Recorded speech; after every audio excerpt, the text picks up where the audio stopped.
Buen día para todos, ¿cómo están? Vamos a iniciar nuestra tercera jornada. Les agradezco que estén aquí. Hoy voy a presentar para iniciar este tramo, este segmento de la mañana, a nuestro conferencista Tomás Fernández, que va a trabajar sobre Saer el Homérico. Tomás Fernández es profesor, filólogo y escritor. Se licenció en Letras Clásicas en la Universidad de Buenos Aires y es doctor en Estudios Clásicos por la Universidad Católica de Leuven, Bélgica. Profesor adjunto de Lengua y Cultura Griegas en la Facultad de Filosofía y Letras de la UBA e investigador adjunto del CONICET. Ha realizado la edición crítica del primer libro de una antología bizantina, el Florilegio Coiciliniano, Brepols Publisher del 2018, así como diversas ediciones bilingües de obras hagiográficas de ese mismo origen. Dicta desde 2014 un seminario de posgrado sobre crítica textual y edición de textos grecolatinos en la Universidad de Buenos Aires. En esa casa de estudios participa de distintos proyectos de investigación sobre narrativa bizantina. Ha publicado una cuarentena de artículos y capítulos en temas de su especialidad. Actualmente estudia la relación entre la geografía cristiana, la novela griega y la novela bizantina del siglo XII. Como se trata de un amigo del instituto y de esta casa, yo quisiera agradecerle especialmente a Tomás su presencia en Jornada Saer. Tomás está siempre con nosotros y es algo que yo quiero resaltar. Y nosotros apreciamos especialmente que así sea. No necesitamos esforzarnos demasiado para saber si va a poder acompañarnos. Sabemos que con seguridad va a estar siempre cada vez que proyectamos algo. Así que yo le quiero agradecer especialmente a Tomás esa fidelidad amistosa. Antes que nada, para retomar un poco lo que dice Martín, quería empezar por agradecer a los organizadores de esta jornada, Valeria, Martín, que además de colega es un amigo y siempre fue un referente para mí de los estudios literarios en Pergamino, y siempre fue y sigue siendo una presencia muy cordial que siempre acompaña en eventos como estos, que como todos sabemos no son nada frecuentes, nos ponen en un lugar de cierta visibilidad para todo el país y que esperamos que se repitan. Con Saer, con otros autores, con cualquier tema que haga falta. Ustedes saben también, yo no tengo ninguna anécdota tan jugosa como las que escuchamos últimamente con gente que conoció a Saer bebiendo whisky y cosas por el estilo. Así que vamos a hacer una lectura más que nada literaria de los textos. Como somos relativamente pocos, aprovechemos eso y si alguna parte no se entiende por una cuestión fonética, yo tengo la tendencia a hablar bastante rápido y modular poco. Si no se entiende algo, por favor me frenan. Y también si algún concepto no se entiende, aunque no sea habitual en este tipo de charlas, por favor, frénenme. Yo con gusto vuelvo un poquito para atrás. Esta ponencia, que por supuesto tiene mucho en común con otras ponencias, no se va a centrar tanto como tiene lo específico de su punto de vista, creo que en dos cosas. La principal es que Saer no es un bloque. Lo podemos dividir en fases, periodos, etapas o de muchos otros puntos de vista. En mi lectura, la principal división va a ser... Soy más alto de lo que parecía. La principal división va a ser por etapas, pero relacionadas con elementos formales y técnicas narrativas.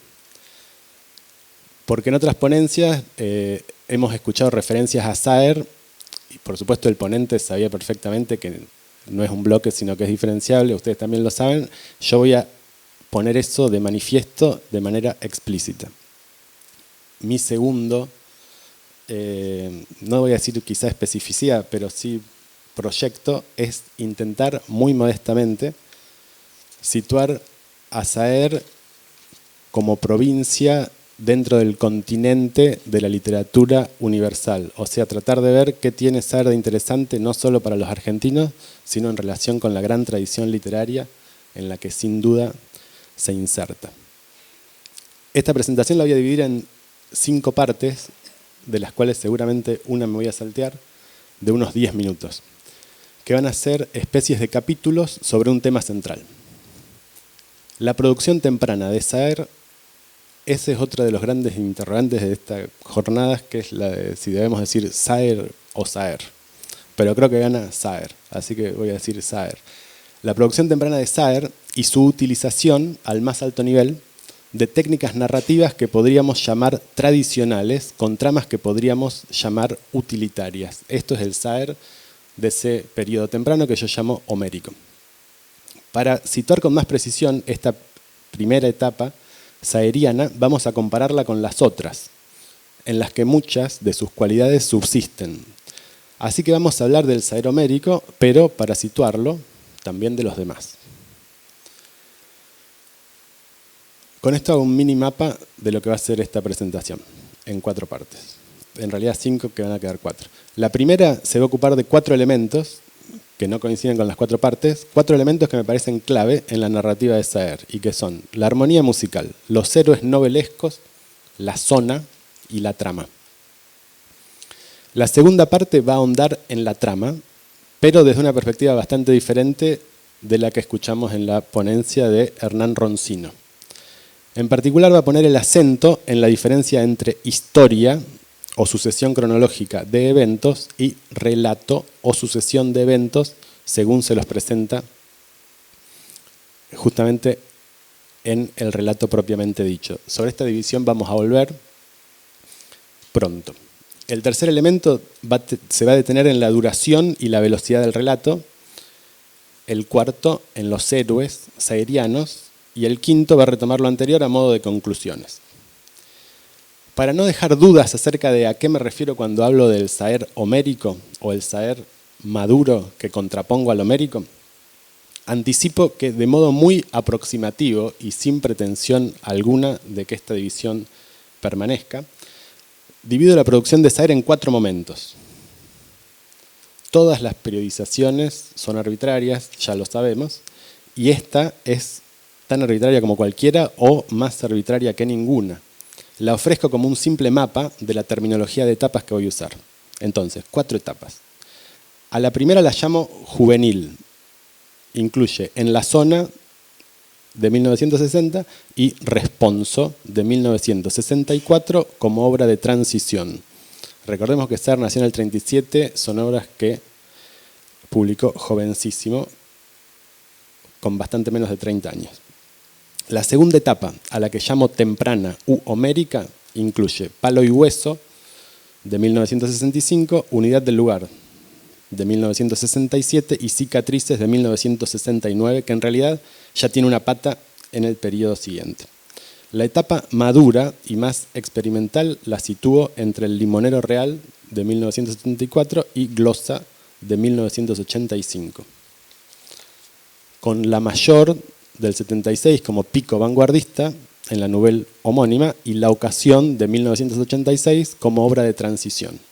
Por último, la fase tardía a partir de Lo imborrable de 1992 con La grande, publicada póstumamente en 2005 como preanuncio de otro campo que por supuesto no conocemos. Desde ya que estas no son categorías estancas, son simplemente orientativas. Y también, por supuesto, algunos aspectos, muchos aspectos se repiten y las obras saerianas, más que cronológicamente, deberían ordenarse por técnicas narrativas, yo pienso. No soy muy ambicioso y voy a estar satisfecho en esta presentación si logro mostrar que en mi lectura el Saer homérico, como opuesto al maduro, practicaba una correspondencia bastante estricta entre historia y relato. Ya vamos a volver sobre la diferencia entre historia y relato. Que no solía utilizar la cámara lenta en esta época temprana o practicar elipsis salvajes y que sus historias iban más bien hacia adelante en vez de seguir la forma espiralada típica de su producción tardía. Estos puntos se pueden resumir en uno solo.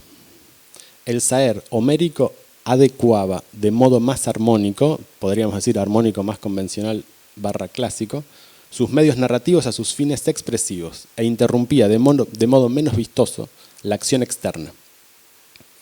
Y gracias a esto daba la impresión en esa narrativa de que los hechos se contaban solos, algo que por supuesto no es típico de todo saer. Empiezo entonces por esta caracterización más general de la narrativa saeriana en 4 elementos. Podrían ser más, claro, pero para mis fines estos bastan. Piglia dice en algún lado que para empezar a escribir una novela, él necesita encontrar un tono. Lo que Lamborghini, Osvaldo, para decirlo creo que como Sarlo, llamaría una musiquita. Lamborghini decía que lo que le hacía saber si uno de sus libros estaba bien era la musiquita que escuchaba cuando lo leía. Una cuestión armónica que le da rumbo y homogeneidad al relato. Entonces, primero la musiquita. En las 3 vanguardias, en cambio, Piglia pone el acento en el héroe novelesco, en la función constructiva que tiene el protagonista, y dice, cito, si ustedes quieren escribir una novela, tendrán que empezar, seguro, por un héroe al que el mundo, tal como está, no le gusta. Saer, en cambio, empezaría por un lugar, una zona. Sobre esta zona se ha escrito tanto y a tan alto nivel que casi no voy a retomarla en esta charla. Aunque Saer empezara por la zona, no olvidaría los otros elementos que menciona Piglia. La musiquita, para Saer, o Saer también es clave desde el principio. Es uno de sus principios constructivos más claros y aparece desde los primerísimos cuentos. También es un tema muy estudiado. Solamente quisiera dar unos ejemplos que ilustran el uso de la musiquita usándolos para distinguir en una primera aproximación los períodos. Y arrancamos con el texto 1 del handout. Uno que me pareció muy shakespeariano por esa facilidad virtuosa para saltar entre significantes, con una conciencia mucho antes cantarina que narrativa, aparece ya en el primer cuento de su primer libro. O sea, en cierta medida la producción que conocemos ahora de Saer empieza con esta frase. Si él hubiera advertido que a pesar de su pálida voz, su indubitable aspecto de ruina consciente, sus manos cortas y voraces y frías, la neblina esparcida de sus ojos, etc. Aquí la secuencia es barroca, y la sostiene la firmeza de la voz y el ritmo puro. Con el tiempo, me parece que la poesía saeriana se vuelve más íntima y pierde ese desparpajo que permite hablar de pálida voz o indubitable aspecto o ruina consciente o neblina esparcida. Esa cualidad musical o poética un poco autónoma y solipsista se vuelve dura, lisa y más potente en el inicio de Palo y Hueso, que es el texto 2 del handout. Echado en el catre, era de noche, Domingo oía la voz incesante del viejo arce aproximándose al rancho. Para ejemplos tardíos que no vamos a ver en detalle desde este punto de vista, pueden ver los puntos 4 y 5 en el handout. Uno de los grandes aciertos de Saer en este periodo, el de Palo y Hueso, es el ajuste de medios expresivos a fines narrativos. Ese equilibrio entre medios y fines también está en Homero, y por eso yo digo, por supuesto que lo digo medio en broma, que el Saer de Palo y Hueso, unidad de lugar y cicatrices es homérico. ¿Y por qué es homérico? Por su eficacia, su equilibrio y su armonía. En una sola oración, el narrador sitúa al protagonista en el catre, Domingo. Sitúa al antagonista, que es el viejo arce. Utiliza una incorrección gramatical en modo magistral, aproximándose en vez de aproximarse, que es lo que recomendarían las gramáticas. Y logra que el adjetivo incesante que califica a voz brille como una brasa. En el pasaje de la pálida voz del primer cuento a la voz incesante del viejo arce, que, por si queda alguna duda, es un charlatán sin sustancia, se nota, me parece, en este pasaje, cómo ganó firmeza un estilo, que sin embargo tiene poco que ver con el maduro. Por hábitos como este de su primer libro, yo me resisto a pensar que aquí Saer, aunque ese primer libro me encante, sea homérico en el sentido que vamos a ver enseguida. Veámoslo con más detalle, volviendo a justamente esa primera oración. El adjetivo antepuesto, pálida, en pálida voz, suena afectado y poético. Nos recuerda a la lengua inglesa y a la dicción de Borges. La voz incesante, en cambio, tiene un tono local, sencillo, noble y profundo, muy visceral. Pero además de todo esto, caracteriza de modo adecuado y sugerente al personaje, es decir, está motivado sí, por el relato mismo. Ningún recurso se desperdicia acá. Y la musiquita sigue activa con esa modulación dura, suave y adictiva a la vez. La diferencia es que ahora está perfectamente integrada con la trama. Con estos ejemplos vemos que el don de Saer para la armonía musical aparece al más alto nivel desde el principio, con distintas funciones y distintas ligaciones con la trama. Se manifiesta en todas partes, pero con especial claridad en lo que podríamos llamar la descripción música, que es una de las descripciones saerianas más típicas. Podemos abrir casi al azar una página de Saer y toparnos con una descripción de este tipo. Con esto pasamos al texto 3 del handout. Y casi en su inicio, en el segundo párrafo. A pesar de su aire maduro, Concepción se conservaba todavía hermosa. Era delgada, alta, y su piel tenía un ligero matiz oliváceo que le daba un aspecto sumamente interesante. Barrios la miraba emitiendo una sonrisa pensativa. Miraba su blusita blanca, casi de niña, aplastando todavía más sus senos de adolescente. La cadenita de oro que colgaba bailoteando sobre el escotre mientras ella se movía de un lado a otro, inclinada sobre la mesa para servir el té. Miraba su pollera, floreada y acampanada, como la de una niña, y sus suaves y flexibles zapatillas rojas parecidas a las de baile. Todo lo demás, Barros lo conocía. Aquí creo que salta a la vista algo que es una constante en Saer y es esa cualidad escópica de la escritura centrada en la mirada. Fijémonos todo lo que mira Barros. Tiene unos cuantos juicios de valor, como eso de que a pesar de su aire maduro todavía se conservaba hermosa, combinado con que tenía una figura también de niña, y con eso retoma un tópico de la literatura universal que es justamente el de la niña anciana. Este ejemplo temprano creo que se contrapone muy claramente con el de Nadie nada nunca, que es el siguiente texto del handout, y que es uno de los inicios, creo yo, más impresionantes de la literatura de todas las latitudes, no solo Argentina. No hay al principio nada, nada. El río liso, dorado, sin una sola arruga y detrás, baja, polvorienta, en pleno sol, su barranca cayendo suave, medio comida por el agua, la isla. El gato se retira de la ventana, que queda vacía, y busca, de sobre las baldosas coloradas, los cigarrillos y los fósforos. Acuclillado enciende un cigarrillo y, sin sacudirlo, entre el tumulto de humo de la primera bocanada, deja caer el fósforo que al tocar las baldosas, de un modo súbito, se apaga. Vuelve a acodarse en la ventana. Ahora ve al ladeado, montado precario en el vallo amarillo, con las piernas cruzadas sobre el lomo para no mojarse los pantalones. Entonces acá Saer empieza por la repetición de una ausencia. Nada, nada. Sigue por quien está mirando nuevamente la cualidad escópica de nuevo. Y esta descripción música es también ese subgénero mixto saeriano sobre el que vamos a volver, la narración/descripción. Porque si se fijan, si tratamos de desgajar la capa narrativa pura, algo que no tiene sentido en términos estéticos, pero en términos analíticos quizás sí, lo que está diciendo es algo muy sencillo, y es que el gato se retira de la ventana, busca los cigarrillos, enciende un cigarrillo, deja caer el fósforo, vuelve a acodarse en la ventana y ahora sí, ve al ladeado sobre el caballo.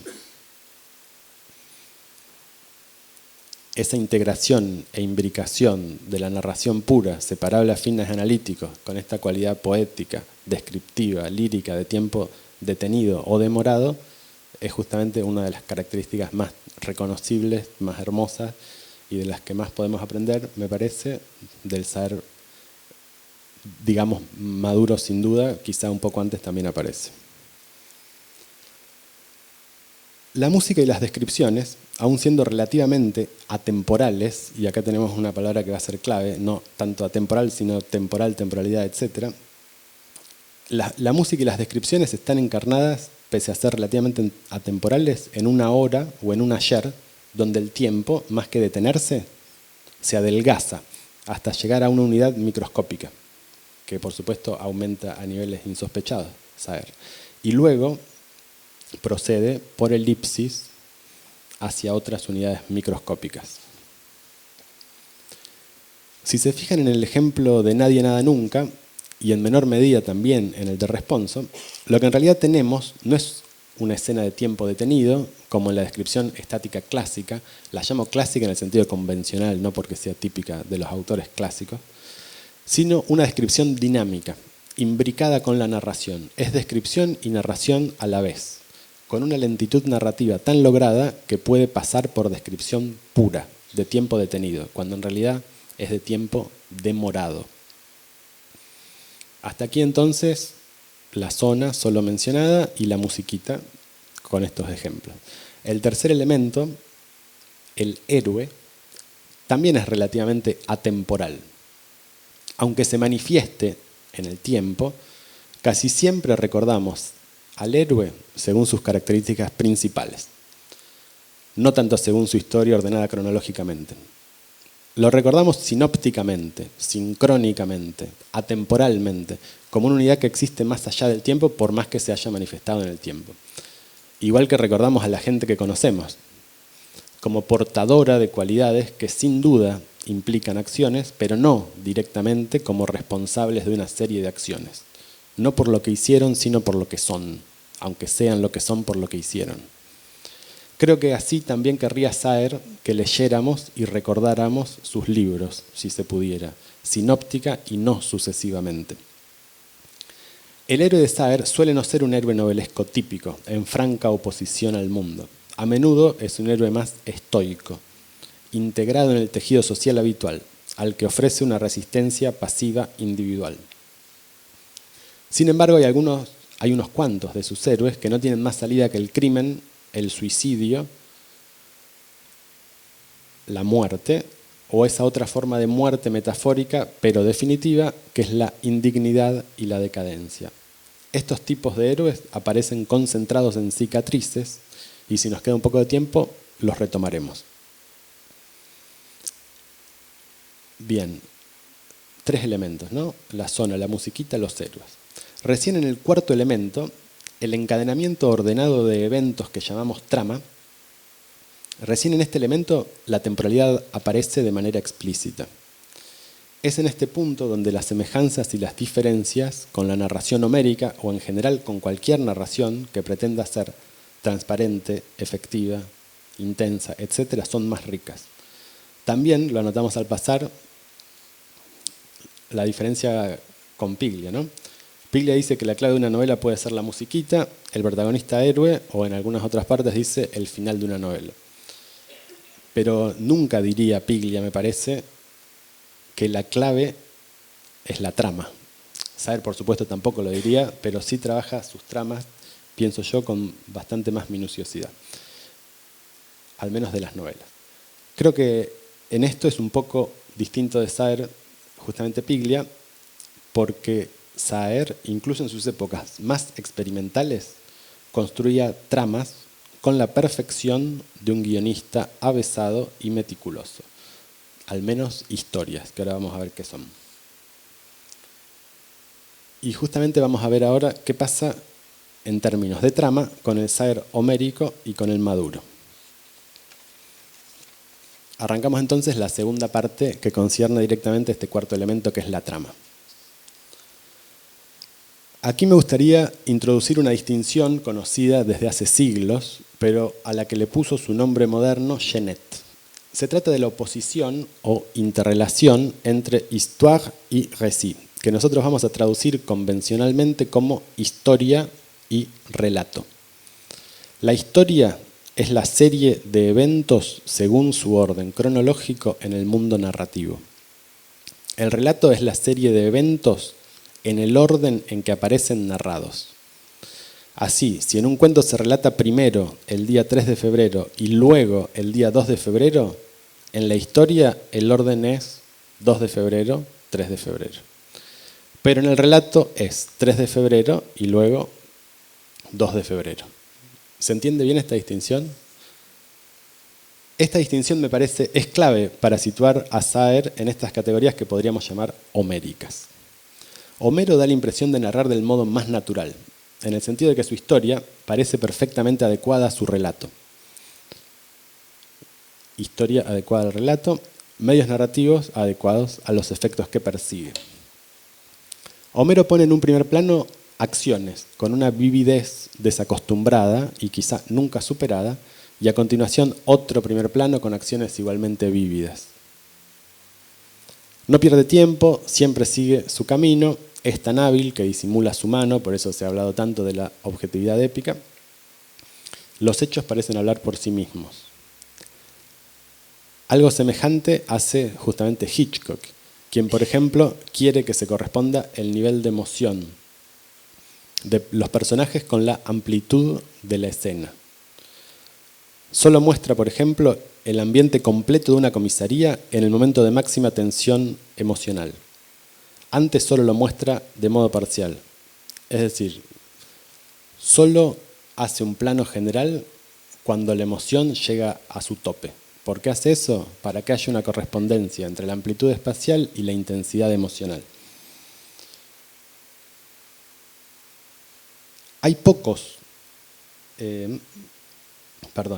estas virtudes de claridad, equilibrio, armonía, transparencia. Creo que para la cuestión de armonía el ejemplo de Hitchcock es especialmente claro, se asocian a la narración clásica. Orientan al auditorio. Esta equivalencia simbólica entre amplitud espacial e intensidad emocional ayuda al espectador a sentir. El espectador es guiado en el rumbo que el director quiere. Dicho de otro modo, el director lo manipula. Dicho con maldad, uno podría decir que Hitchcock es un gran manipulador. Algo que por otro lado hacen innumerables grandes artistas. Sabemos que Hitchcock no solo lo sabía, sino que se jactaba de pulsar las emociones del espectador como si éste fuera un piano. De Homero podemos decir lo mismo. Sabe exactamente qué está sintiendo el auditorio a cada paso, lo impulsa a una respuesta emocional determinada y nunca lo decepciona ni lo deja en la oscuridad. Homero justamente brilla por su claridad, su equilibrio y la correspondencia entre recursos y situación en escenas o escenas representadas. Saer es semejante a Homero en este punto, en su producción temprana, y luego toma otro camino sin olvidar el potencial de la trama clásica.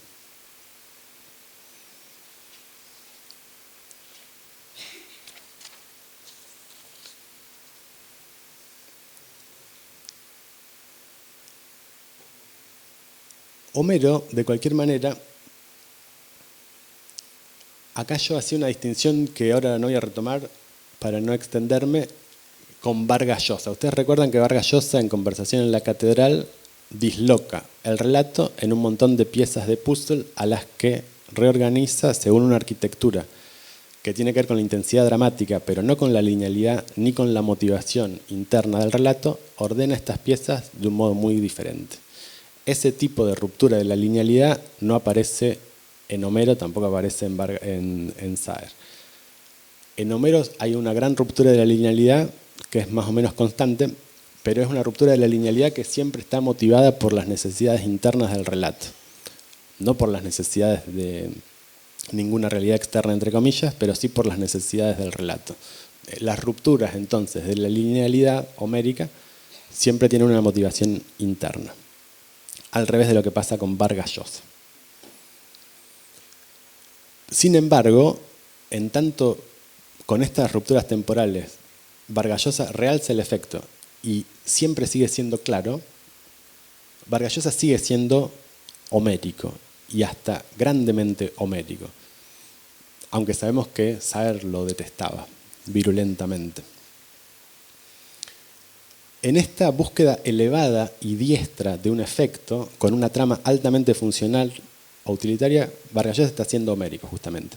En 2 puntos, sin embargo, no lo es tanto. Homero no usa las dislocaciones temporales para crear baches de información que a su vez generan curiosidad, suspenso y sorpresa. En Homero las dislocaciones temporales tienen otra función mucho más acotada. En Vargas Llosa, en cambio, las dislocaciones generan un frenesí de curiosidad, suspenso y sorpresa, ya que las maneja con un ajuste afines que ni Dumas tenía, uno de los grandes maestros del escamoteo de la información.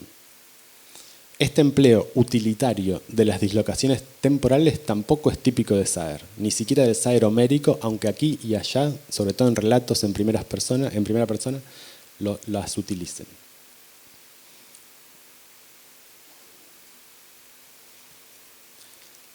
¿Qué sucede más puntualmente con Saer? Para empezar, yo diría que siempre construye sus historias de modo muy minucioso. Recordemos que la historia es la sucesión cronológica, valga la redundancia, entre comillas, histórica de eventos en el mundo narrado, que pueden ser expuestos en cualquier orden en el relato o suprimidos por elipsis o simplemente olvidados. Estas historias saerianas densas, bien motivadas, ricas en acciones, podrían haber devenido en un folletín, algo que parece increíble cuando hablamos de Saer. Pero si un gran guionista tomara las obras completas de Saer, podría ser, sin duda, una épica del Paraná atractiva para espectadores de todo el mundo, incluso para espectadores ansiosos que no quieren ninguna complejidad narrativa. Alcanza con pensar en Ángel Leto, montonero con su píldora de cianuro, sus problemas existenciales y su inmadurez. El gato Garay, que en tiempos de dictadura se ocupa de la misteriosa desaparición de caballos cerca del río. O Elisa, que se encuentra escondida justamente con el gato. Sin embargo, el Saer tardío suele dejar de lado, de modo sistemático, la explotación dramática de su historia en el relato. La historia sigue estando, pero no es explotada de manera sistemática en el relato. Su potencialidad dramática es tan enorme que desde luego igualmente se transfunde, pero Saer no explota ese dramatismo como recurso productivo y repetido. Esto tiene que ver con lo que mencionábamos sobre un antiefectismo saeriano que me parece se incentivó con los años. Pulsar de modo evidente las emociones de la audiencia se asocia a la narración de masas, con la que yo creo que Saer no tendría problema. O sea, no movería un dedo para lograr una circulación de masas, pero no creo que tendría nada en contra de eso. Y se asocia también con la narración comercial, con la que sí, él sin duda tenía problemas. Hay un antecedente que a mí me gusta recordar, que es el de Proust. Seguramente esto ya lo dijeron mucho mejor ayer, pero no tuve la suerte de poder venir ayer, así que hago un mini intento de dar este pequeño punto de vista. Proust tiende a rehuir del resumen.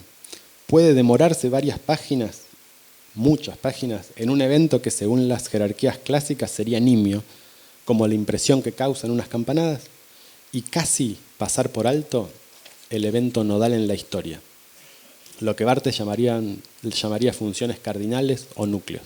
Es decir, se detiene en lo que parecen detalles, por ejemplo una hoja que cae, pero no relata o relata al pasar como simple mención lo principal, del estilo se cayó el árbol, se derrumbó la casa, fulanito murió. Un ejemplo es el beso del narrador de En busca del tiempo perdido con Albertín.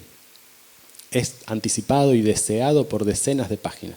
Cuando finalmente sucede, no se lo narra. Simplemente se dice, sucedió así, de modo muy telegráfico. En esto, por supuesto, Proust es lo contrario de Homero o de Hitchcock, que habrían puesto el acento en el beso mismo más que en los preparativos. Esto se liga desde luego también a que Homero y Hitchcock ponen el acento más en los eventos que en la vivencia subjetiva de los eventos. Saer, el Saer maduro, en cierta medida va todavía más lejos que Proust. Una de las intrigas principales de Nadie, Nada, Nunca, por no decir la principal, intrigas en el sentido de incertidumbre para el lector es la de qué sucede con el gato y con Elisa. ¿Qué pasa con el gato y con Elisa en Nadie, nada, nunca? ¿Cómo terminan? Saer no lo dice en esa novela, no le dedica ni una oración. El lector se queda con esa curiosidad insoportable. Recién en otra obra descubrirá que los dos desaparecen, o sea que son chupados. En Glosa, publicada 6 años más tarde, en 1986. Es decir, recordemos el procedimiento de Proust, omitir la función nodal, pero no del todo, mencionarla. Saer ni siquiera la menciona.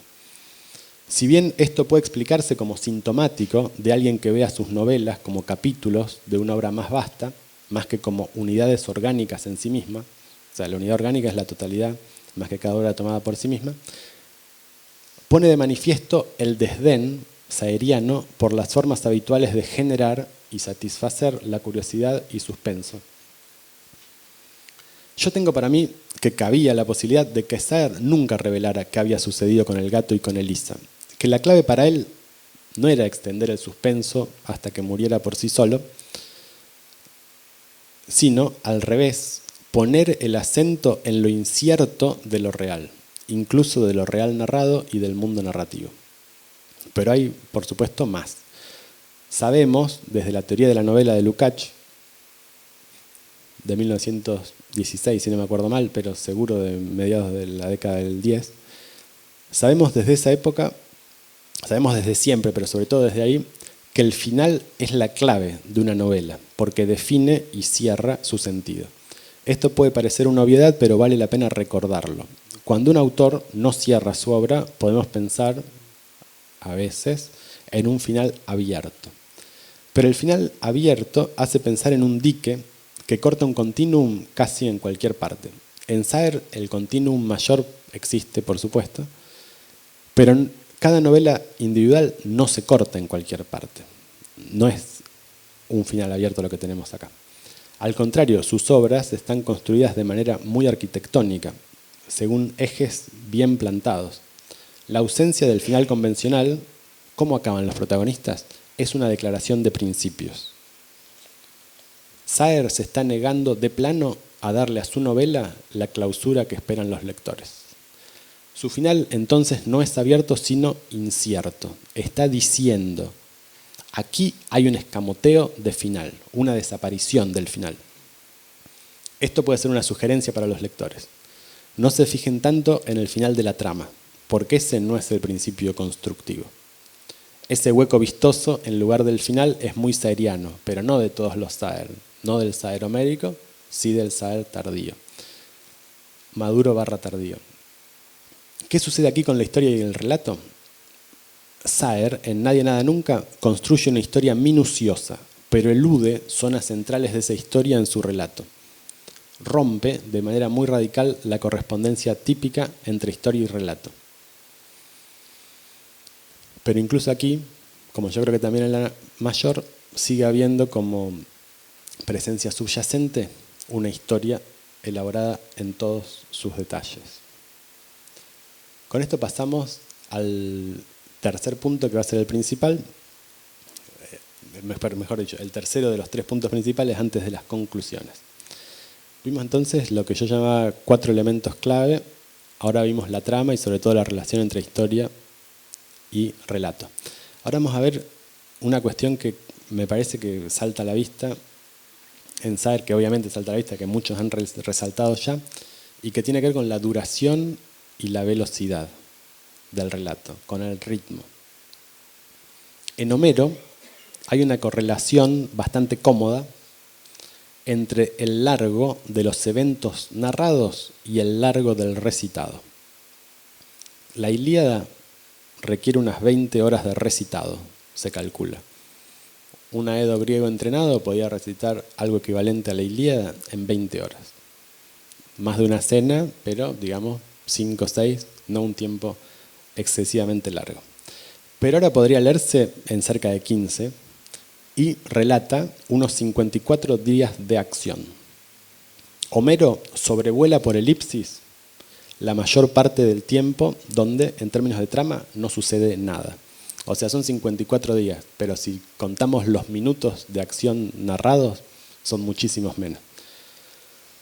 Y sin embargo, lo único que no se narra es lo que no aporta nada en términos de trama a la historia. El Saer temprano, / homérico, tiene un ritmo comparable. Palo y Hueso, por ejemplo, cuenta con 25 páginas, o cerca de 1 hora de lectura, para la narración de 1 día y medio.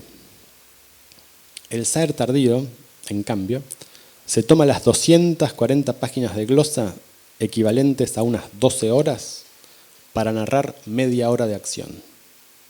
¿Sí? O sea que necesitamos 24 veces el tiempo que transcurre en la novela para leer la misma novela. Por supuesto, dicho esto, también es una trampa, ¿no? Porque hay una cantidad impresionante de flashbacks y flash forwards. Se abarca una temporalidad mucho mayor, pero lo que podríamos llamar el relato principal dura la media horita que, no sé si es exactamente media hora, son 21 cuadras, digamos algo así como media hora, con muchas charlas e interrupciones en el medio. En la duración extendida, en el ritmo lento y en la proyección hacia adelante y hacia atrás a partir de una historia principal muy situada en el tiempo, es análoga al ejemplo paradigmático en el asunto, que ¿cuál es? Ustedes saben, el Ulises de James Joyce, que narra unas 19 horas de acción y requiere para ello las 30 o 34 horas de lectura que se le calculan para los recitados públicos que se realizan todos los días 16 de junio. Ustedes saben que el 16 de junio es el día en el que transcurre el Ulises, es llamado Bloomsday, y se lo celebra como un día patrio en muchas partes del mundo. Se lee el Ulises de principio a fin en ese día, en 30 o 34 horas. La novela tenía 732 páginas y todos sabemos que no se lee muy rápido. Si alguien la leyó en menos de 2 semanas, sería asombroso, pero más bien lleva 2 años o no sé, 2 meses si uno está inspirado, para 1 día y medio del relato principal. En esto es análogo a glosa y inaugura lo que Piglia dijo que era un género aparte, que era el género obra maestra, en el que glosa se integra fácilmente, que tiene muchas cualidades, pero entre ellas estar muy acotado en el tiempo, sin embargo proyectarse de manera a modo de estrella en muchas direcciones, tener principios constructivos complejos, ser relativamente extenso y demás. El género obra maestra yo creo que le cuadra bien a glosa, y Saer lo sabía. Entonces, ¿cuál es la diferencia entre la Ilíada y el Ulises? El Saer temprano y el Saer tardío. Que en Ulises y en glosa, por rápido que uno lea, el tiempo de lectura siempre va a ser más amplio que el tiempo narrado. Esto no es una nimiedad extraliteraria. Tiene un efecto estético muy visible. Una duración demorada semejante al de la cámara lenta, sobre el que hemos hablado tanto, que es a la temporalidad lo que el zoom es a la espacialidad, y que complacía a Joyce casi tanto como a Saer. Tomemos un ejemplo y vamos al cuarto del handout. Al otro día, sin embargo, continúa Elisa haciendo girar ahora su vaso con la palma de las manos, el vestido blanco que relumbra y la cara apenas discernible en la penumbra creciente y sudorosa. Al otro día no va que vienen los perros de las inmediaciones, descubren la tierra removida y comienzan a escarbar hasta que sacan, a la luz del día, la evidencia. No, si ella lo sabe bien, más vale no aventurarse por el campo, para que no sea a una a quien le toque, en nombre de todos, a noticiarse del horror. No vamos a ir a la exploración de las cumbres estéticas que hay aquí, sino a cosas mucho más, no voy a decir de superficie porque no son de superficie, pero sí que remiten a una técnica narrativa que se puede definir claramente en sus rasgos centrales. Saer encuentra el modo de narrar de modo coloquial. No va que vienen, si ella lo sabe bien. Al hacerlo, logra también volver lenta, a su modo trabada, la escritura. En esto es como Joyce o Flaubert, que aborrecían el flumen orationis, el fluir del discurso. Esto recordamos que lo dice Barthes sobre Flaubert. ¿Fluir de discurso? No va con Flaubert. Es lo que le permitía a Balzac, por ejemplo, escribir una novela en un par de meses. Serían como los ejemplos contrapuestos. Balzac, fluir; Flaubert, interrupción del fluir. Hago un mini excursus aquí. Flumen tiene que ver con la raíz fluo, de la que viene fluir. Significa fluir, también significa río. El río de la oración, el río del discurso, nos hace pensar en una novela río, que serían justamente las de Dumas o las novelas folletinescas clásicas. Nosotros sabemos que, aunque Saer relaciona su obra narrativa a un río, lo hace de un modo que es casi al contrario de esta novela río de Dumas, que justamente se va por las ramas, en el sentido de que se ramifica, y después retoma el cauce central. Sí tiene un eje central muy claro, o yo diría algunos, una columna vertebral o varias, pero no es en nada una novela río. Y a su vez, este fluir de la oración es lo que Saer rehúye claramente en su etapa tardía. Le interesan más las arrugas y los meandros que el fluir de tiempo continuo, homogéneo y ágil. En este caso puntual, el de Nadie, Nada, Nunca, las interrupciones de ese flumen son sin dudas naturales en él, en el sentido de que las logra sin esfuerzo. Pero en esto a mí me viene a la cabeza también Beckett, que ustedes saben que era una especie de niño prodigio. A los 20, cuando trabajaba con Joyce en París, adquirió una destreza narrativa increíble. No podía escribir sin que le brotara una poesía de un nivel altísimo a cada frase. Y él trabajó en contra de esa facilidad narrativa verbal que tenía de modo, no diré innata, pero sí por un entrenamiento intensivo combinado con una sensibilidad.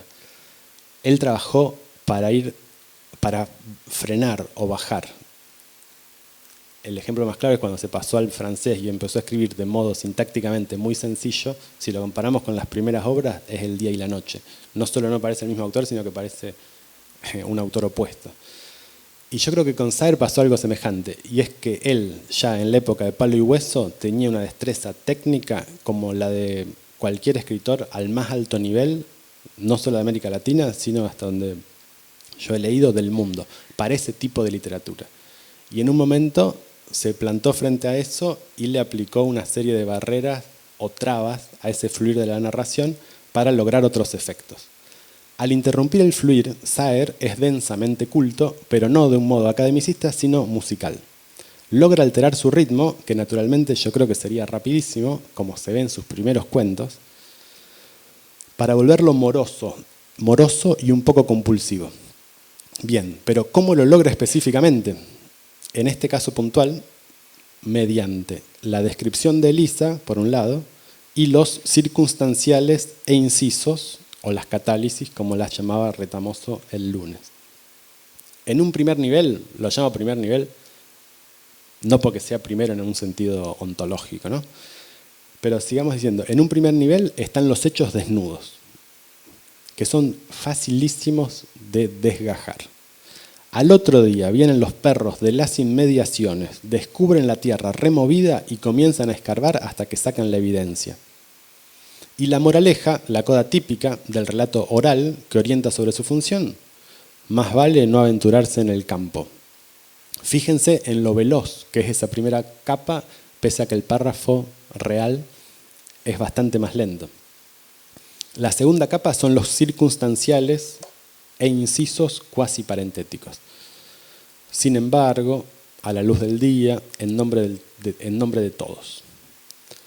La tercera es la descripción que provee el narrador sobre Elisa, que gira su vaso y tiene un vestido que relumbra, la cara apenas discernible, etc.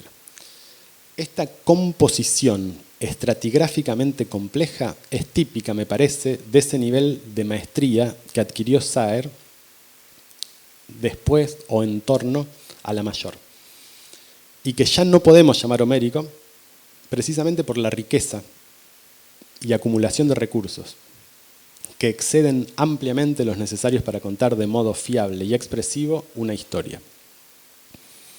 La primera capa, sin mediaciones, es estructuralmente idéntica a la que ya vimos en Palo y Hueso, que es el texto 2 de su handout si lo quieren ver, echado en el catre. Era de noche, domingo oía la voz incesante del viejo Arce aproximándose al rancho.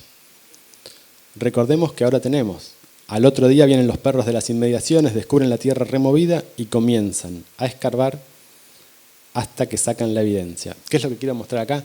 Que esta primera capa, que se puede rescatar estratigráficamente de Nadie, Nada, Nunca, coincide en muchos rasgos centrales con lo que en Palo y Hueso era la oración propiamente dicha definitiva.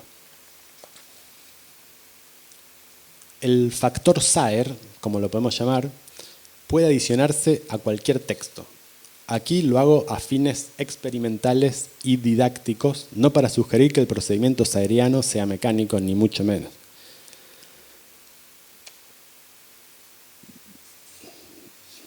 Pero, perdón, no, me olvidé de una parte que me importaba decirles. Vimos entonces que el nivel básico de Nadie, Nada, Nunca es análogo en un montón de puntos a la historia, a la oración de Palo y Hueso. ¿Qué pasa si hacemos el cambio contrario? No eliminar la segunda y la tercera capa de Nadie, Nada, Nunca, sino agregarle una segunda y tercera capa a Palo y Hueso. Sería una especie de ejercicio de taller literario, diciendo, bueno, hagamos de cuenta que somos un autor que quiere hacer un pastiche de Saer. ¿Cómo nos quedaría el pastiche de Saer tomando como materia prima precisamente el inicio de Palo y Hueso? Bien, yo creo que, no es que quedaría algo así, pero una opción sería lo que está en el texto 6 del handout. Esto, aclaro, es un texto inventado y sin pretensiones estéticas de ningún tipo. No obstante, dice el gato, rascándose, distraído, displicente, la punta de la nariz, a la noche domingo oye, desde su catre, al viejo Arce. Tenaz, perezoso, sin sueño, esa noche no va que lo oye, dice el gato, semi-recostado, él también en un catre, junto a Elisa. Así como te digo, era de noche, continuó el gato, lento, la cara apenas discernible en la penumbra creciente y sudorosa. Era de noche y domingo, echado en su catre, en vez de dormir, como Dios manda, oye la voz incesante, rumorosa, del viejo Arce. ¿Qué pasa cuando agregamos el factor Saer? O agregamos segundas y terceras capas, ganamos en extensión y en el mismo movimiento en lentitud y multiplicidad de planos. Yo hacía el mismo experimento que les queda en el handout con el inicio de Pedro Páramo, que es bastante divertido de hacer, o sea que algún día lo pueden probar en sus hogares, como dicen, van a pasar un buen rato. Y me detuve en esta especie de broma prolongada porque creo que al producir uno mismo, aunque sea de modo muy deficiente, alguna técnica de autor, el mecanismo compositivo resulta más claro. Es lo que decía Piglia todo el tiempo citando a Faulkner, que decía, yo escribí El sonido y la furia y aprendí a leer. No aprendí a escribir, sino aprendí a leer. Todo lo que recordaba de Dostoyevsky, Flaubert y compañía empezó a tener sentido en mi cabeza después de haber escrito mi obra. Por supuesto es una exageración, se nota que habría 7 lectores en el mundo si hay que escribir El sonido y la furia. Pero sin embargo creo que intentar activamente reproducir algo que admiramos es una manera de entenderlo mejor. Creo que esta estratigrafía saeriana está compuesta de capas armónicas pero diferenciables analíticamente. Y me parece que esta es la columna vertebral de mi ponencia que recién acá puedo explicitar, cerca del final. No la presencia de un saer homérico, épico, de tiempo que transcurre y sucesión clara y ajuste perfecto entre medios y efectos, como el de Palo y Hueso, ni el saer antihomérico o lírico, de tiempo demorado, poca sucesión y mucha metáfora, un saer de relaciones verticales y paradigmáticas como el de la mayor. La clave no son, creo yo, estos extremos. sino el Saer mixto, que sobrevive en casi toda su obra, por más que algunas de estas sean más épicas, como Palo y Hueso, y otras más líricas, como La Mayor. Y eso me parece que lo vuelve tan atractivo para estudiantes de la trama más sólida, que algún día quisieran venderle un guión a Netflix. De estos también pueden aprender mucho Saer, y creo que sería interesante un día hacer un curso que sea Saer para guionistas, por ejemplo. Pero también es de interés, esto ya lo sabemos, para quienes buscan la poesía más pura y solitaria. Y también se podría dar un curso que fuera Saer para poetas, por supuesto. La estratigrafía saeriana permite esta combinación magistral de tiempo detenido y tiempo en movimiento, de lírica y épica, de descripción y narración, de metáfora y metonimia, de espacialidad y temporalidad. Esto, claro, ya es muy sabido. Cada uno de nosotros lo subraya o lo resalta desde el ángulo por el que tiene más afinidad. Retamoso lo dijo el lunes más o menos de esta manera. Saer toma el relato clásico, transparente, y ensaya sobre él, hace ensayos sobre él. Agregamos nosotros, sobre todo con elementos no temporales. El resultado es un texto opaco, híbrido, lírico y lento. Sarlo, ese mismo lunes, dijo que paisaje y acción están entretejidos y el paisaje retarda la acción. Si cambiamos paisaje por espacialidad, o más en general por situaciones narrativas de tiempo detenido o demorado, incluyendo la acumulación de palabras que modulan la narración rítmica o sintácticamente, es análogo a mi punto, lo que decía Sarlo. Lo que quiero subrayar aquí es, por un lado, que en una época este Saer típico, mixto, no existía, salvo en modo embrionario. En una época, Saer era estratigráficamente mucho más simple, precisamente en la época juvenil y homérica. Por el otro, quiero subrayar que el procedimiento es muy anterior a Saer.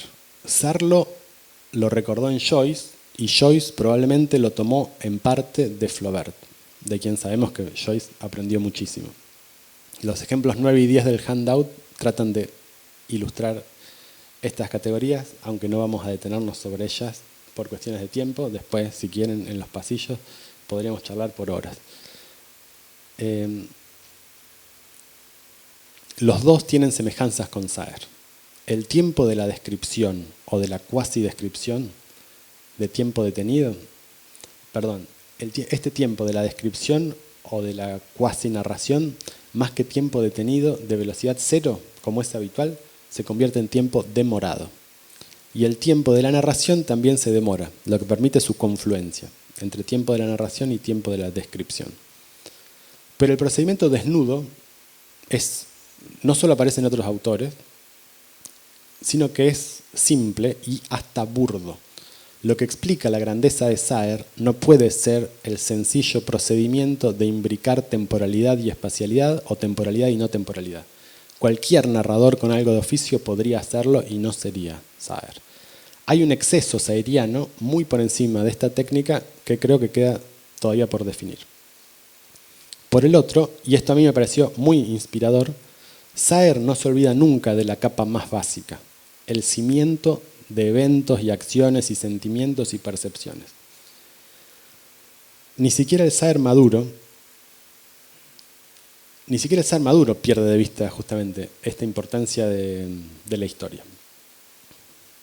El mundo narrativo sigue teniendo peso, y aunque rehúya de la satisfacción de la aventura y el suspenso, utiliza en ocasiones, al menos en un segundo plano, todos los recursos de la aventura y el suspenso. Al mismo tiempo, no es efectista, vimos que es más bien lo contrario de efectista. Cuando el efecto, suspenso, sorpresa, etc., se sigue naturalmente de la historia y el foco no siempre lo elimina. O sea, no tiene nada en contra del efecto per se. Los efectos que sí produce los logra con tanto virtuosismo que parecen fenómenos individuales, no resultados de un mecanismo. Milagros únicos e irrepetibles más que efectos que por definición son infinitamente repetibles. Y en esto, por supuesto, es lo contrario que Homero y Hitchcock. Por último, Y para salir del nivel de la frase y terminar con esta parte, y pasar al mismo tiempo a una escala un poco mayor que la de la frase, quiero retomar la idea de que en SAER la construcción de la trama es circular, con una repetición que es una vuelta al punto de partida. En mi lectura, para su narrativa, la figura clave no es tanto el círculo, sino la espiral. La base constructiva de Nadie, Nada, Nunca, por ejemplo, no es la repetición simple de escenas y frases, sino, para decirlo con Deleuze, la repetición y la diferencia. ¿Y esto qué es? Es sumarle una capa a lo mismo para volverlo otra cosa. Volverlo extraño, lento e infinitamente más profundo. Estructura en espiral. Por supuesto, como hemos visto, este procedimiento de agregar capas para que lo mismo se convierta en otra cosa es el mismo procedimiento que SAER utiliza estratigráficamente al componer frases. Y esta es otra correspondencia armónica en un autor tan musical.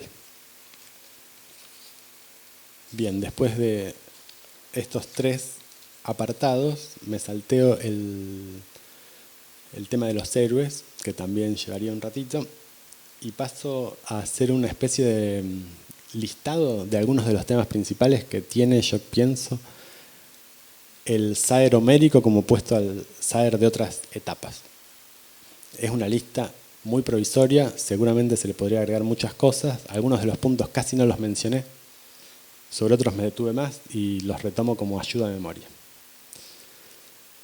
Entonces, voy a enumerar los principales rasgos del SAER homérico, contraponiéndolos a los del SAER tardío, primero, y luego voy a proveer una serie de rasgos que son comunes al SAER homérico y maduro. Primero, transparencia versus opacidad. Segundo, medios narrativos adecuados a fines expresivos versus exceso en los medios con fines difusos o menos claros. Tercero, correspondencia entre historia y relato versus desproporción entre historia y relato.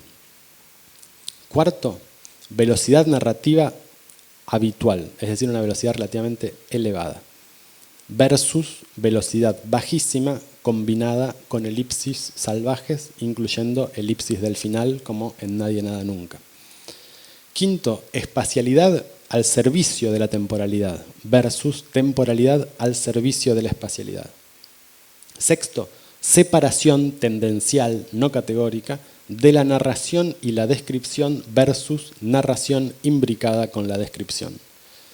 Séptimo, suspenso, curiosidad y sorpresa típicos, con la salvedad de que no se los logra por los medios convencionales modernos, ligados a la dislocación temporal y al engaño momentáneo del lector. Sabemos que el suspenso, curiosidad y sorpresa tienen un correlato generalmente en ser engañados como lectores, típicamente por presentar los eventos en un orden determinado. Versus, en el SAER tardío, suspenso, curiosidad y sorpresa espaciales, poéticos, sintácticos, ligados, por ejemplo, a que tenemos un verbo, un montón de paréntesis y recién al final el objeto del verbo. Narraciones que, en términos, la octava diferencia que encuentro es que las narraciones en términos cronológicos avanzan versus narraciones que tienen algunos puntos fijos sobre los que siempre vuelven y siguen una forma en espiral, por repetición y diferencia. Luego hay unos pocos factores que son claves en el periodo que llamo homérico, pero de un modo u otro subsistieron. Primero, importancia del lugar y la geografía. Yo no sé exactamente si este regionalismo universalista sirve mucho para definir a SAER, porque lo tenían también Faulkner y a su modo también Borges, pero sin duda este regionalismo universal está presente en él y escribe sobre la región para el mundo, no desde la región para la región. Por eso es adecuado, sí, sin duda, hablar de un regionalismo no regionalista como hacía Sarlo. Otro factor que se sostiene creo que es el juego limpio autoral, en el sentido de no engañar al lector, al revés que los incorregibles de Borges o Cortázar. Ya sabemos que a ellos les encanta engañarnos a cada página. Confianza en el más desprestigiado de los sentidos después de la Primera Guerra Mundial, el más racional y clásico, la vista, a diferencia de alguien influenciado de modo directo por la vanguardia como Girondo, que solía poner el acento en sentidos más plebeyos. Otro rasgo que se repite es la armonía musical como principio constructivo, productivo y repetido, a diferencia de quien buscaba un efecto de realidad vivida, como Walsh. Y por último, que la lírica es el gran insumo suplementario de la narración, junto con otros géneros o subgéneros de tiempo detenido o demorada. Mientras que, por ejemplo, para Piglia, el insumo suplementario es el ensayo. Bueno, después de este largo recorrido, les recuerdo que mi idea era tratar de distinguir el bloque en el que a veces amuchamos las diferentes fases de Saer. Todos en nuestra cabeza tenemos una evolución trazada, no siempre la manifestamos, pero creo que de repente sería importante saber que el Saer típico no es el Saer de todos los tiempos, por un lado. Y por el otro creo que sería interesante ver qué tiene de Saer como autor internacional. Yo sé que como argentino a veces es difícil eso, pero del mismo modo que el regionalismo de Saer apunta al mundo, creo que nuestras lecturas de Saer también tendrían que apuntar al mundo y ver dónde se sitúa justamente en ese mundo narrativo que es mucho más amplio, pero que no solo lo incluye, sino en el que es un personaje con gran estatura propia. Bueno, muchas gracias por la atención.